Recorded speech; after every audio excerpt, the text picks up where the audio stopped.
Bonjour Jeanne, Bonjour Julien. merci de m'accueillir. Aujourd'hui, on est à Marseille. Oui, Donc, comme tu sais, on est en train de réaliser un documentaire qui s'appelle C'est quoi le bonheur pour vous? On est en train de sillonner la planète, déjà plus de 100 000 kilomètres. Alors, c'est quoi le bonheur pour toi? le bonheur c'est déjà d'être là avec toi. Je suis vraiment contente et touchée de participer à cette espèce de grand brassage international autour de ce thème à la fois magnifique et incernable qu'est le bonheur. Donc merci beaucoup, merci à toi, bravo pour ce projet très ambitieux et très joyeux. Donc merci beaucoup. Et alors, moi j'ai un avis sur le bonheur, j'ai un double avis. Pour moi, il y a vraiment deux axes. D'une part, le bonheur, c'est vraiment la conscience d'être heureux. Donc là, on introduit déjà deux notions hyper importantes, c'est la conscience, et on y reviendra, et c'est être heureux, qu'est-ce que ça peut vouloir dire? Et puis finalement, de façon un peu plus provocatrice, j'aimerais dire que moi je crois profondément que le bonheur, ça n'existe pas. Dans le sens où on ne peut pas parler de bonheur. Si on prend l'étymologie, bonheur, c'est bon-heur, c'est-à-dire ce sont des moments agréables. Et là, tout de suite, on introduit cette notion magnifique et incontournable de l'impermanence. Le bonheur n'est pas un état, le bonheur c'est une dynamique. C'est pour ça que je dis de façon un peu provocatrice que le bonheur en soi avec un grand B majuscule, ça n'existe pas. Mais les milliers de petits bonheurs minuscules, les milliers de petits bonheurs ordinaires qui vont fabriquer le bonheur extraordinaire, ça oui. Mais je crois que c'est vraiment une attitude par rapport à cette notion auquel il faut être très, très vigilant au risque d'être dans une espèce de quête stérile, d'atteindre un état statique qui, de toute façon, dans nos représentations, arrivera toujours après.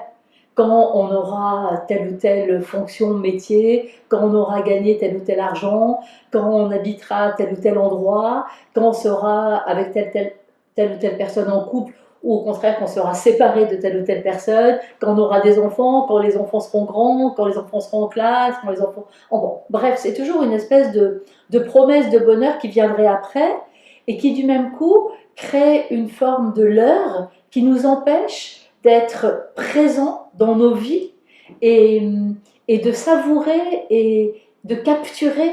Moi j'aime beaucoup cette notion de capturer, c'est tout petits instants de bonheur qui sont toujours là, même dans les plus grandes difficultés de la vie. Le bonheur, c'est pas quelque chose de cuculapraline, c'est pas une espèce d'état un peu mièvre. C'est quelque chose de très vivant, de très pétillant et qui est là tout le temps, même au creux des pires difficultés.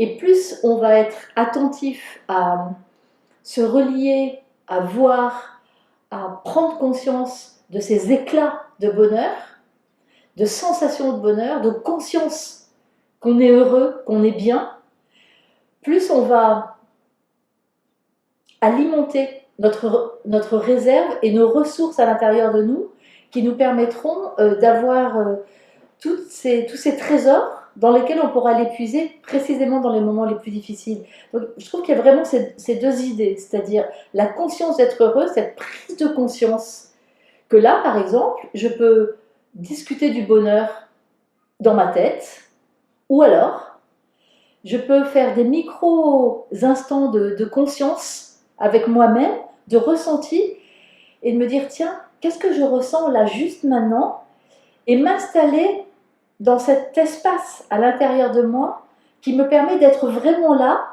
et du même coup de le vivre vraiment, de l'intégrer dans mes cellules, dans mon corps, dans mon cœur, dans mon âme, je pourrais presque dire.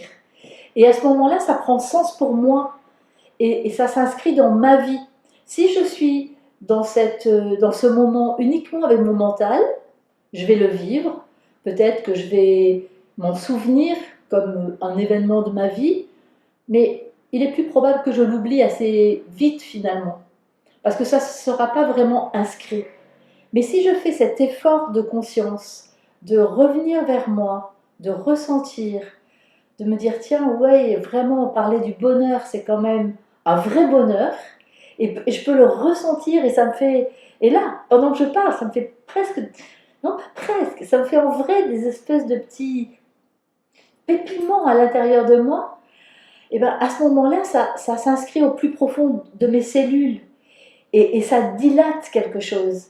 Donc c'est vraiment cette conscience que là, à cet instant, je peux ressentir que je suis heureuse dans le sens où je peux ressentir quelque chose de l'ordre de cette émotion bondissante, joyeuse, qui est présente en moi. C'est vraiment cette notion-là. Sentir en soi et prendre conscience qu'on est en train de vivre.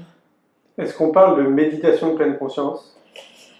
Oui, bien sûr, on peut parler de méditation de pleine conscience, qui est cette pratique qui permet de s'entraîner précisément à être le plus conscient possible. Oui, mais je crois que la méditation de pleine conscience, c'est un apprentissage, un entraînement, c'est une attitude qui nous entraîne à modifier notre façon d'être dans la vie. Ce n'est pas faire de la méditation de pleine conscience pour faire de la méditation de pleine conscience. Ce n'est pas un but en soi, ce n'est pas un objectif. C'est simplement une nouvelle façon d'apprendre à vivre sa propre vie et d'être plus présent à sa vie, quelle que soit sa vie, y compris dans les moments de tourmente. Mais je parlais d'impermanence. Moi, je trouve que cette notion d'impermanence, c'est-à-dire le fait, parce que c'est un grand mot, ça encore, mais le fait que tout change tout le temps et que les choses difficiles, elles nous happent tout de suite. Elles focalisent notre attention. D'ailleurs, on dit ça me pèse, j'en ai plein le dos, c'est lourd à porter. Et à ce moment-là, toute notre énergie psychique, toutes nos émotions, toutes nos pensées sont complètement focalisées, aspirées, vampirisées par les choses qui ne vont pas. Et si on ne prend pas conscience de ce mécanisme, qu'on se fait emprisonner par ce mental, évidemment, qui est très fort et qui va nous créer des scénarios et des films catastrophes en nous expliquant comme les choses sont difficiles, comme les choses sont dures, comme les choses sont douloureuses. Et c'est probablement vrai dans l'instant. Il ne s'agit pas d'être tout est bien, tout va bien, tout le temps, enfin une espèce de culture du bonheur complètement inappropriée. Mais pouvoir se dire, ok, là, en ce moment, je vis quelque chose qui est douloureux, qui est difficile, qui est compliqué, y compris des souffrances physiques d'ailleurs. Mais si j'accepte que ça soit là, parce que de toute façon c'est là, que j'accepte que c'est douloureux et que ça me fait souffrir, parce que de toute façon c'est douloureux et ça me fait souffrir, alors ça me donne cette possibilité exceptionnelle de prendre conscience qu'à côté de ce poids, de ce caillou sur mon chemin, qui peut être énorme, qui peut être avec des aspérités vraiment très pointues, il existe d'autres choses, un peu comme... moi j'aime bien cette image, parce qu'elle me parle à moi, j'aime bien cette image d'un acteur, d'un comédien sur une scène de théâtre, avec une poursuite sur lui. On ne voit que lui. Et au moment où la lumière éclaire l'ensemble du plateau, on voit tous les autres comédiens qui étaient là derrière, mais qu'on ne voyait pas, parce que la poursuite avait focalisé notre attention sur une chose. Souvent dans nos vies, on est omnubilé par ce qui prend de la place. Et ce qui prend de la place complètement automatiquement dans nos vies, c'est les choses qui ne vont pas. Mais pourquoi? Parce qu'on est juste des hommes préhistoriques, même des femmes préhistoriques. C'est-à-dire qu'on reste génétiquement programmé à être attentif au danger. Donc quand quelque chose qui... quand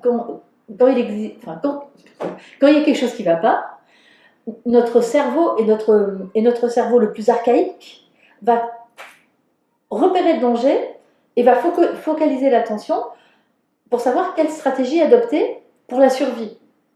Et malgré le fait qu'on est au XXIe siècle, on continue génétiquement à être programmé comme ça. C'est pour ça que de façon naturelle et automatique, on est tout de suite aspiré par les choses qui ne vont pas bien. Donc ça demande une espèce de gymnastique et de travail personnel pour revenir à la conscience de tout ce qu'il y a au-delà des choses qui ne vont pas bien et de s'assurer qu'on est le plus souvent possible, pas tout le temps, c'est pas possible, mais le plus souvent possible dans des moments vraiment où on est en conscience de vivre ce que l'on vit, c'est-à-dire on est profondément relié à notre expérience, à nos émotions, à la présence des autres, à l'événement qu'on traverse, mais qu'on y est relié au sens propre corps et âme. Tu penses qu'il y a des outils pour ça? Oui, je pense qu'il y a des outils, en l'occurrence la méditation pleine conscience, qui vraiment est un outil parmi les plus puissants pour permettre de s'entraîner à cette notion de revenir à soi. De revenir à soi, revenir à ce qu'on ressent, revenir au ressenti, se poser, observer ses pensées, laisser passer ses pensées comme on s'assierait sur les berges d'un fleuve et on regarderait le fleuve qui charrie mille et un objets non déterminés et sans être obligé de se sentir la nécessité de se mettre comme ça en lutte contre le courant du fleuve pour essayer de tout retenir ou au contraire de se jeter dans l'eau et de se faire emporter par le courant. Non, il se passe mille et une choses en permanence à l'intérieur de nous. C'est incroyable tout ce qui se passe, les milliers, les milliers, les milliers de pensées qui s'activent à notre insu toute la journée, les centaines d'émotions. Quand on sait qu'une émotion dure en moyenne, l'émotion pure, c'est-à-dire qu'est-ce qu'une émotion? Une émotion, c'est une réaction physiologique de l'organisme pour s'adapter. C'est pas du mental l'émotion, c'est du corps, c'est de la chimie, c'est du sang, c'est de la chair, c'est de l'électricité dans le corps, c'est tout ça, une émotion. Une émotion, ça dure du moment où elle se déclenche à son pic et au moment où elle disparaît dans l'organisme, ça dure en moyenne 90 secondes. 90 secondes! Mais on peut rester scotché avec une émotion des années. Parce qu'on ressent l'émotion et tout de suite, il y a le mental qui va faire une interprétation cognitive, qui va analyser cette émotion, qui va la remettre dans le contexte, qui va la juger, qui va l'élargir, qui va la rétrécir, qui va la déformer, qui va l'étirer, qui va l'associer à d'autres émotions perçues avant, à des inquiétudes pour après. Et à ce moment-là, cette émotion qui était juste une espèce, comme une étoile filante, elle est passée, eh bien, on va en faire un événement dans notre vie qui pourra prendre une place à laquelle elle n'était pas destinée. Une émotion, et il en existe 6 émotions primaires, la joie, la colère, la tristesse, la peur, le dégoût, la surprise, toutes les autres étant des émotions secondaires. Ces émotions-là, elles ont chacune une fonction, et la fonction des émotions, c'est de nous indiquer notre état et qu'est-ce qui est en train de se jouer dans l'environnement. C'est comme les panneaux indicateurs sur la route. C'est des panneaux de signalisation. Donc, quand on est entraîné, grâce à la méditation de pleine conscience, à ressentir l'émergence physique de l'émotion, alors on peut se dire, tiens, je te connais toi, tu es la colère.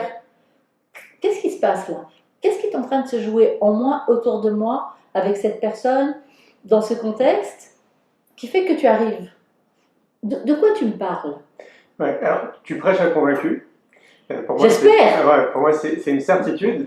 Et je constate à travers mon activité et à travers mon histoire personnelle que le déconditionnement d'un adulte, parce que pour moi, là, on parle de déconditionnement, parce que la plupart de la population est pas encore forcément très ouverte justement à la méditation de pleine conscience, au développement personnel, aux médecines alternatives, aux médecines douces. Et donc, je pars du principe qu'il y a 20% de la population qui est un peu là-dedans, puis 80% qui est peut-être en voie de découverte. Pour ces 80%, je vois qu'un adulte, ça met quand même beaucoup de temps à se déconditionner de la société, de tout ce qu'on lui a appris dès la maternelle en gros. Et donc, comme je te le disais, notre souhait, c'est de créer une école alternative parce que j'ai l'impression que tout part de l'éducation. Et je te rejoins dans ce que tu dis parce que je pense que si on veut réussir à faire quelque chose pour la planète, si on veut faire en sorte que les choses tournent dans le bon sens, il faut que ça parte de l'éducation. Donc, je crois que toi, tu as écrit un livre, si je ne me trompe pas, non, qui est destiné à la méditation pour les enfants, hein, c'est bien ça? Tout est là, juste là, hein. Oui, oui, Ouais. j'ai écrit un livre qui s'appelle effectivement Tout est là, juste là, avec cette idée vraiment importante que toutes nos ressources, elles sont toujours là. Et qu'effectivement, au fur et à mesure de notre éducation, au fur et à mesure où on grandit, au fur et à mesure où on fait semblant de devenir les adultes que nous sommes, parce qu'au fond de nous, on reste toujours avec notre âme d'enfant. Moi, j'aime beaucoup cette notion d'âme d'enfant. Au fond de nous, on est tous des enfants. On a tous quoi? Besoin d'amour, besoin de liens, besoin d'être ensemble, besoin de partager, besoin de jouer, besoin d'être curieux. Et après, bon, effectivement, l'éducation nous a entraînés à des formes de pensée, des formes de compréhension, des formes d'adaptation, des obligations d'adaptation, des nécessités de s'ajuster en fonction des attentes des autres. Et effectivement, petit à petit, ce qu'on construit dans l'éducation, et ça, j'adore cette idée, parce que elle est un peu, là encore, elle est un peu à côté du chemin, mais bon, moi j'aime bien être un peu à côté du chemin, c'est qu'en fait, ce qu'on construit, et là, et je vais faire une espèce de jeu de mots, je pense qu'on n'en prend pas conscience du tout, on construit l'inconscient cognitif de nos enfants. C'est-à-dire qu'on construit toute cette trame qui fait que petit à petit, à notre insu les adultes qui les accompagnons, évidemment à leur insu les enfants que nous élevons, on construit une espèce de...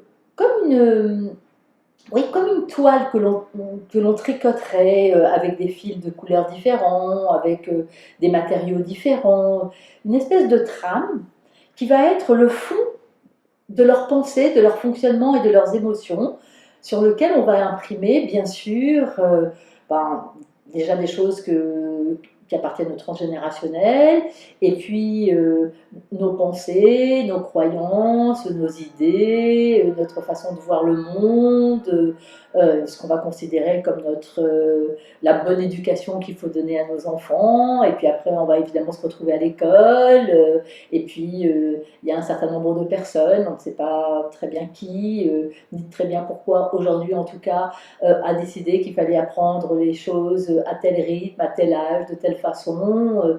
Et donc on produit des enfants qui sont très normatés d'une certaine façon. Alors bien sûr qu'il y a des personnalités, bien sûr qu'il y a des individus, moi j'aime pas trop faire des généralisations, mais néanmoins, force est de constater que même après, dans ces fameuses grandes écoles, eh bien on voit bien qu'in fine, il y a quand même une espèce de pensée commune qui sort de tout ça, et, et que quelquefois on se retrouve avec des professionnels qui ont certes énormément de compétences techniques, qui ont des connaissances théoriques, qui ont une culture générale faramineuse, ou en tout cas ils savent comment faire croire qu'ils ont une grande culture générale, mais autour de l'intelligence du cœur, autour de cette capacité à comprendre et à réguler ses émotions, autour de toutes ces notions qui font fondamentalement notre part d'humanité, eh bien, c'est très pauvre. Donc oui, on a beaucoup de ressources. Donc oui, comme le dit mon livre, tout est là, juste là.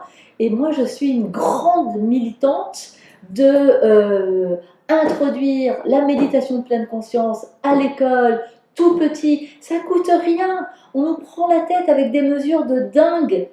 Où il faut aller faire ceci, faire cela et révolutionner l'école, alors que simplement en ouvrant les enseignants, en ouvrant, bien sûr, les enfants, à simplement cette possibilité de je me pose, je suis là, je le sens. Et je m'ouvre à mes émotions, et je m'ouvre à mon univers intérieur, et je m'autorise à avoir ma pensée à moi. Je peux repérer tout cet inconscient cognitif qui est là. L'inconscient cognitif, ça n'a rien à voir avec l'inconscient freudien. L'inconscient cognitif, c'est vraiment toutes ces pensées, toutes ces émotions, toute cette trame subjective, tout ce film intérieur que l'on assimile à soi. je suis ceci ou cela, je suis sûre de ceci ou cela, je sais ceci ou cela. Est-ce qu'on ne peut pas juste aller voir un peu, d'un peu plus près ça? Est-ce que c'est vraiment soi? Est-ce que cette pensée, elle nous appartient vraiment? Donc si tout petit, on rend les enfants en réalité quoi? Juste plus libres. C'est de la liberté de s'ouvrir, la liberté d'être épanoui au sens propre du terme. C'est-à-dire, c'est quoi être épanoui? C'est être ouvert, c'est être dans quelque chose qui permet d'enrichir et de s'enrichir en permanence, d'enrichir ce que l'on est, de s'enrichir aussi de ce que vivent et ce que sont les autres, de ce qu'est l'environnement. C'est cette espèce oui, de transmission, je trouve pas mon mot, mais quand les choses se diffusent, là,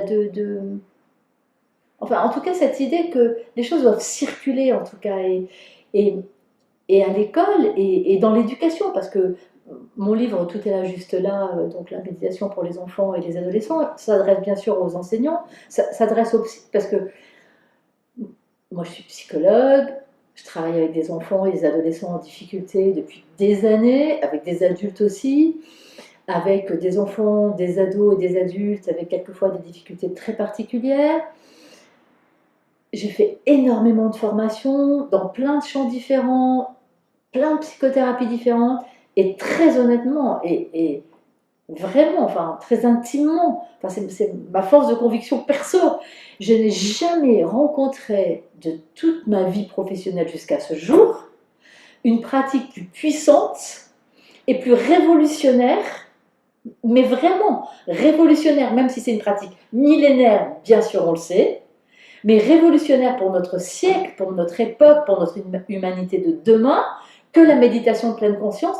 Pourquoi? Parce que ça nous emmène à revisiter notre environnement intérieur et avec une lumière d'aller éclairer tous les coins sombres, tout ce qui nous habite à notre insu et dont on ignore tout et on continue à fonctionner de façon tellement automatique et quelquefois dans des process tellement douloureux, mais on n'a aucune idée de la source. Et pourtant, tout est là, juste là. Il suffit, comme le petit poucet, de retrouver le chemin. Et à ce moment-là, c'est un peu comme si on avait la possibilité, enfin, de s'asseoir dans une clairière, sur un rondin de bois. C'est waouh! Et autour, ok, il y a la forêt, mais elle est un peu plus loin. Et puis on peut se retourner et voir tous les chemins et choisir le chemin qu'on va emprunter. Et on n'est plus dans cette espèce d'entrelacs, de branches, de ronces, de feuillage dans lequel on essaye en permanence d'avancer, on se fait mal, on souffre, mais on avance coûte que coûte, et on lutte, et on lutte, et on lutte, et on lutte, alors qu'on peut se poser. Mais pourquoi mais pourquoi tout le monde ne fait pas ça? C'est tellement simple.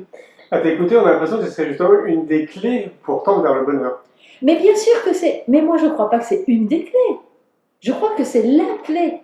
Plus on est en conscience de soi, plus on s'accorde cette possibilité de vivre sa vie, plutôt que d'être en mode survie en permanence, de vivre sa vie. On est vivant. Alors on peut se poser 1001 fois la question du sens. Ni toi, ni moi, ni les plus grands théologiens, ni les plus grands neuroscientifiques, ni personne ne peut dire pourquoi on vit. La seule chose que l'on peut savoir, c'est qu'il se trouve que toi, moi, tous ceux qui sont là avec nous, à cet instant, ils sont vivants.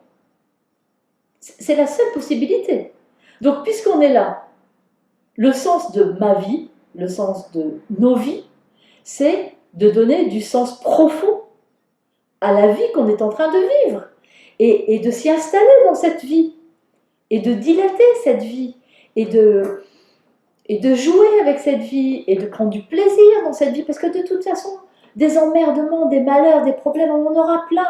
Et nos enfants, mais si on pouvait leur ouvrir le cœur, si on pouvait leur ouvrir le corps, si on pouvait leur ouvrir l'intelligence, si on pouvait l'ouvrir l'âme, au sens de, effectivement, cette espèce de possibilité de tout réaligner, ces 3 C, le corps, le cœur et le cerveau. Pour moi, d'une certaine façon, l'âme, puisque de toute façon, là encore, c'est un mot qu'on utilise presque par commodité de langage pour parler de quelque chose qui nous échappe. Mais cette chose qui nous échappe, c'est cette chose qui nous permet d'être reliés. Hein, et d'ailleurs, si je pousse un tout petit peu encore, reliés, on va vers quoi? On va vers religion. Parce que la religion, c'est ça l'étymologie. Et qu'en fait, étymologiquement, la religion, c'est pour relier les âmes, pour relier les gens. Et après, toutes les dérives, on les connaît, et toutes les sectes, n'importe quel courant religieux, et les dogmatismes insupportables, on les connaît. Mais sur le fond, si on revient toujours au cœur des choses, il y a vraiment cette notion de reliance, donc déjà de se relier corps, cœur, cerveau, se relier aux autres, de se relier à la vie. Tu vois, vraiment, pour moi, là, tout de suite, j'aime vivre cet instant parce que j'y suis. Et j'y suis pleinement. C'est-à-dire que je suis vraiment là avec toi. Et chaque fois que je sens que mon esprit part, que je me dis, oh là là, dès que tu seras parti, il faut que je fasse tel ou tel truc, il ne faut pas que j'oublie ceci, il faut que je pense à cela, ou me dire, ah bah tiens, j'aurais pu, j'aurais dû, on pensera à quelque chose de passé. Et forcément, ça vient dans ma tête, comme dans toutes les têtes. Mais chaque fois que je le capte, c'est ok, bien sûr. Je reviens, je suis là, et du coup, je le sens dans mon corps, du bout de mes pieds, en haut de mon crâne. Et les enfants sont très réceptifs à ça. Et à l'école, mais vraiment, mais l'école, c'est un lieu, c'est le lieu pour mettre en place de l'éducation émotionnelle, vraiment une forme d'éducation humaine. Les enfants, ils sont curieux d'apprendre. Ils adorent apprendre. Ils adorent savoir. Ils adorent comprendre. Ils posent des questions. À 2 ans, à 3 ans, ils commencent à poser des questions. Pourquoi ils s'arrêteraient? Alors pourquoi tout d'un coup, on arrive, on dit, bon, maintenant, c'est fini les questions. Alors maintenant, tu vas apprendre ça et comme ça, et pas d'une autre façon. Il faut que tu saches ça et comme ça, et pas d'une autre façon.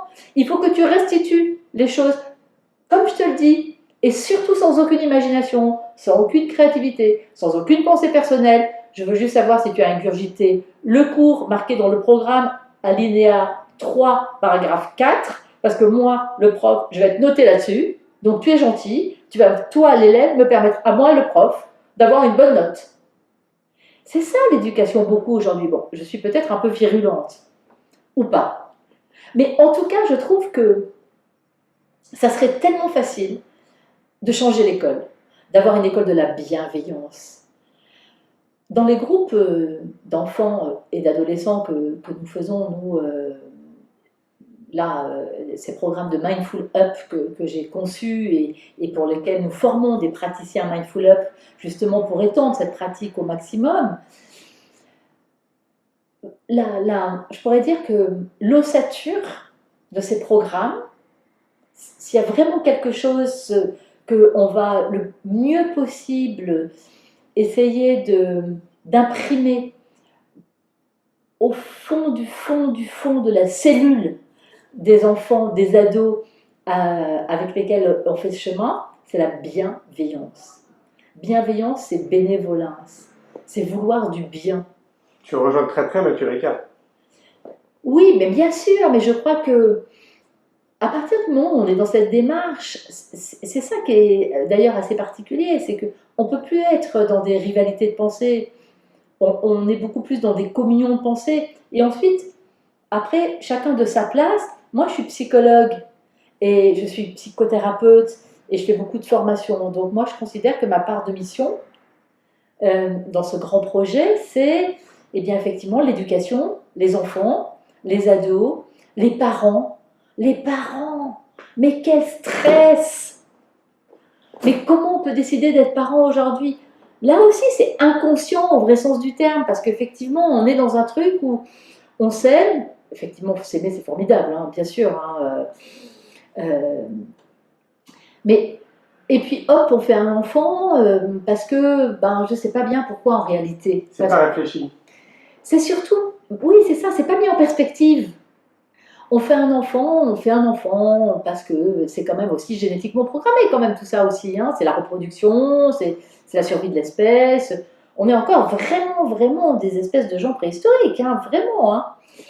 Et puis, bon, voilà, c'est quand même aussi cette espèce de truc très romantique et très sympathique on aura un enfant qui nous ressemble, qui sera le prolongement de notre amour et tout. Et oui, c'est vrai, bien sûr, c'est formidable comme projet. Mais après, les parents, ils sont juste. Les parents, ils sont juste tout seuls. Quel stress d'être parent aujourd'hui. La mission de parents. Les parents, on leur dit, allez, ok, t'as voulu y aller, alors maintenant, écoute-moi bien, tu as une mission et tu ne peux pas refuser. C'est rendre ton enfant heureux. Alors, ne me demande pas comment, parce que personne ne le sait, mais toi, ta mission, c'est de rendre ton enfant heureux. Et d'ailleurs, mais tous les parents qui viennent consulter, disent, vous comprenez, moi ce que je veux, c'est que mon enfant soit heureux. Ce qui est un vœu, évidemment, tellement légitime. Mais, sauf que les parents, ils sont désemparés. Ils n'ont pas le mode d'emploi. Et puis, ils sont accusés tout le temps. Parce que comme l'école se prend les pieds dans le tapis, comme l'école n'arrive pas, elle non plus, à avoir des générations d'enfants épanouis, hein, on les voit, les enfants qui arrivent à l'école. D'ailleurs, il y a un truc extra. C'est qu'un enfant en France, quand vous le laissez le matin à l'école, qu'est-ce que vous lui dites?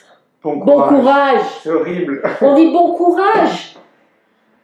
Au Québec, enfin, ils disent have fun.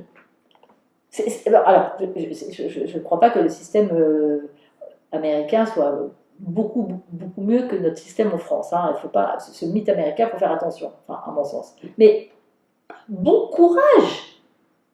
Alors que, waouh, au contraire, on devrait être tellement heureux que l'enfant aille passer une journée pour connaître, pour aiguiser sa curiosité, sa sagacité intellectuelle, son plaisir d'être confronté à des défis, son bonheur de retrouver ses copains, de tisser des liens, de faire des choses ensemble, de coopérer.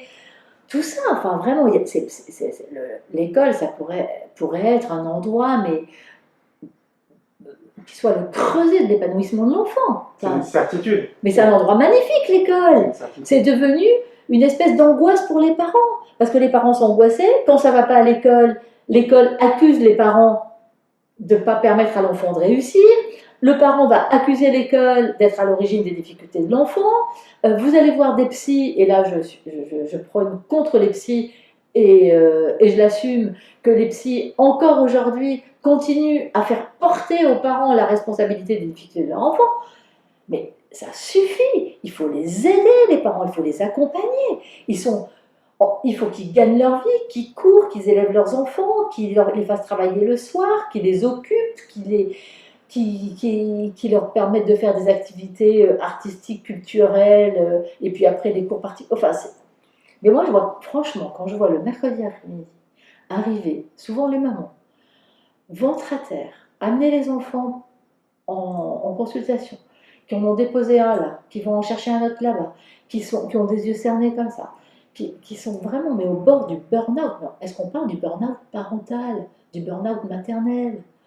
Il faut les aider. Et la pleine conscience, la méditation de pleine conscience, vraiment cette notion de parentalité bienveillante, de se poser avec son enfant, de partager ses émotions, de pouvoir entendre les émotions de ses enfants.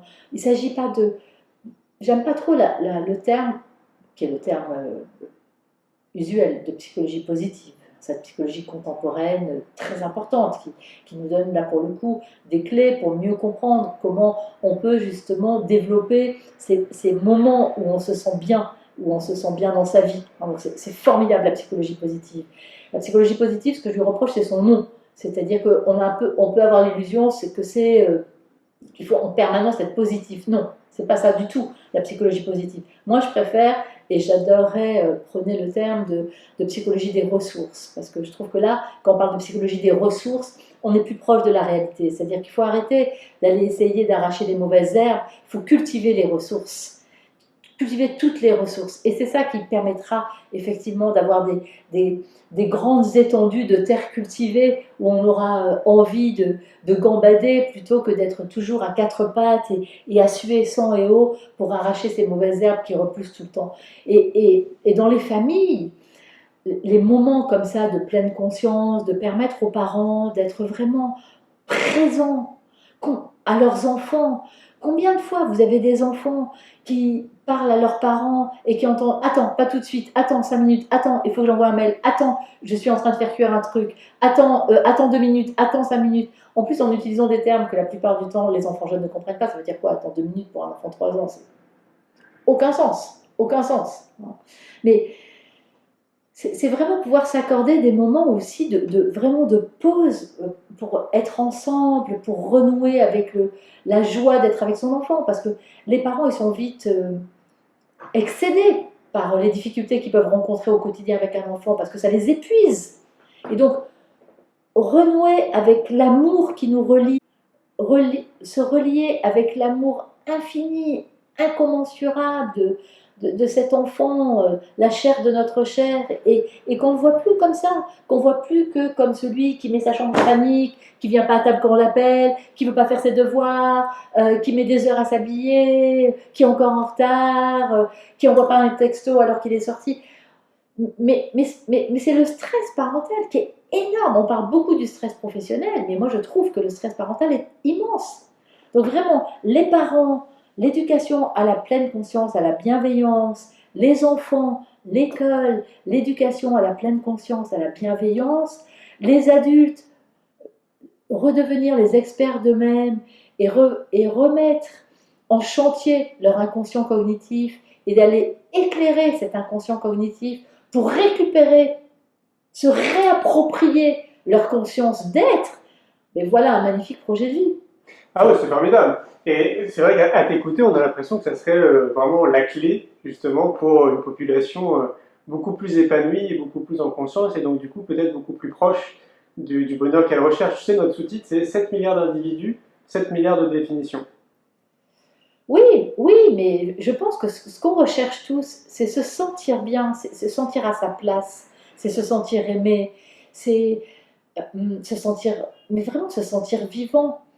En fait, quand tu, quand tu regardes les gens, enfin moi évidemment j'ai un biais de consultation, hein, parce que forcément les gens que je reçois, les adultes par exemple que je reçois, ils vont pas bien, hein, ils sont en quête de quelque chose, mais finalement ils sont en quête de, c'est pas si loin d'eux, tu vois, c'est pas si loin ce qu'ils cherchent, sauf qu'ils le voient pas, c'est juste là, enfin non, juste là, tu vois, mais c'est vraiment très proche, sauf qu'ils sont tellement, Conditionné. oui, enfermés, tu vois, emprisonnés dans leur mental très, très dur, très violent, dans leur turbulence émotionnelle, dans leurs croyances limitantes qui les enferment dans une façon d'être, dans une façon de penser, etc., que ils n'ont plus accès à cette espèce d'univers intérieur qui fait que s'ils se posent là,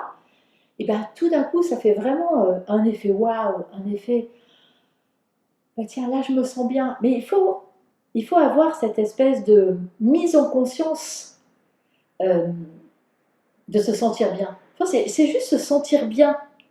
Après, c'est vraiment c'est se sentir bien et puis être attentif à se sentir bien. Moi, j'aime beaucoup cette notion d'intention. C'est-à-dire avoir l'intention de prendre soin de son bonheur. Tu dois vraiment avoir cette intention de prendre soin de son bonheur. Parce que si tu as l'intention de prendre soin de ton bonheur, ce qu'on ignore souvent, c'est qu'en fait, on organise notre cerveau juste avec l'intention, on sculpte le cerveau qui va être à partir de là beaucoup plus à même pour capter, pour imprimer toutes les petites choses qui seraient passées inaperçues si on n'avait pas eu cette intention. L'intention, au début, c'est rien, et puis petit à petit, ça fait vraiment une vraie incidence et ça change tout, l'intention. Est-ce que c'est proche de l'hygiène de vie?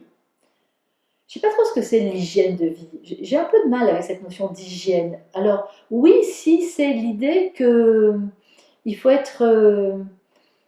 Enfin, ce qui me gêne dans l'hygiène de vie, c'est que je ne voudrais pas que cette juste intention d'être conscient, d'être heureux, se transforme en dogmatisme, il faut faire ceci ou cela, il faut se nourrir comme ci, comme ça, il faut penser comme ci, comme ça, il faut vivre comme ci, comme ça, il faut plus manger ceci, cela. Moi, je suis un tout petit peu réticente avec la notion d'hygiène de vie parce que je suis toujours un peu réticente avec justement tout ce qui peut formater. C'est-à-dire, il faut faire ceci pour être heureux. Victor Hugo disait, la science se rature elle-même. Nos convictions d'aujourd'hui ne seront pas celles de demain. Mes convictions à moi ne peuvent pas être les tiennes et ne peuvent pas être celles des 7 milliards d'individus. Donc je crois qu'il faut que chacun, on puisse avoir cette liberté intérieure d'avoir conscience de ce qui est bon et bien pour nous à ce moment-là de notre histoire, sur notre chemin de vie, à nous, en fonction de ce que l'on est, en fonction de notre parcours, en fonction de notre histoire, en fonction de nos projets, en fonction de notre énergie de vie. Et ce qui est bon pour moi sera peut-être très toxique pour quelqu'un d'autre, et réciproquement. Est-ce qu'il y a une citation que tu affectionnes plus qu'une autre? Euh, je dirais pas que j'ai une citation que j'en ai plein. Alors j'aurais du mal à choisir parce que je pourrais citer celle, par exemple, de Giono qui dit le seul bien qui nous appartient, c'est le présent. L'instant d'après n'est déjà plus à nous. Même si c'est un peu conceptuel, hein, mais c'est vrai qu'il n'y a que le présent qui nous appartient. Il n'y a que le présent sur lequel on peut agir. Il n'y a que le présent qui est là. Mais ce qui est formidable, c'est que le présent ne peut exister que parce qu'il existe un passé et qu'il va exister un futur. Sinon, le présent n'a aucun sens. Sinon, le présent, c'est presque l'inconscience. Être conscient dans le présent suppose d'avoir la conscience linéaire du temps. On a besoin du passé, on a besoin du futur pour être dans le présent. Donc c'est un peu compliqué. Après, ce que je pourrais vraiment dire, c'est que moi, personnellement, j'ai une vraie star pour laquelle j'ai une admiration sans limite, qui pour moi, la seule qui a tout compris, c'est Mary Poppins.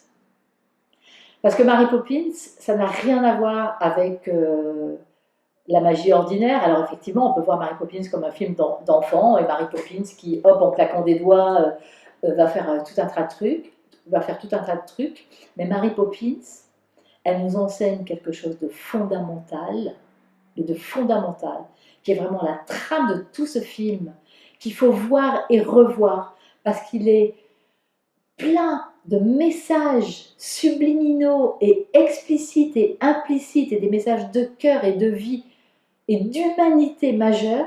Le message de Mary Poppins, c'est on ne peut pas changer le monde, mais on peut changer son regard sur le monde, et c'est ça qui change tout. Et là encore, tu vois, je reviens à Mathieu Ricard. Et pourtant, c'est Mary Poppins. C'est formidable, non? Mais Mary Poppins, c'est vraiment ça qu'elle fait. Elle arrive dans une famille, rien ne va. Pourquoi? Parce que tout le monde est pris dans des croyances. Les parents fonctionnent d'une certaine façon et voient leurs enfants d'une certaine façon. Les enfants fonctionnent d'une certaine façon, voient leurs parents d'une telle façon. Ils ont une façon d'être qui est encore différente. Et Mary Poppins va leur montrer, va leur faire expérimenter. Parce que le bonheur, c'est une expérience. C'est pas dans la tête, c'est l'expérience d'être heureux. Hein, c'est vraiment ça, la conscience d'être heureux. C'est l'expérience dans sa chair, dans son corps, dans son cœur. Et Mary Poppins, elle va faire vivre à cette famille et à un certain nombre de personnes alentour cette expérience de voir les choses autrement et de les voir vraiment. Et à ce moment-là, de pouvoir vivre autrement. C'est un message formidable, Mary Poppins. Merci beaucoup, Yann. Merci à toi.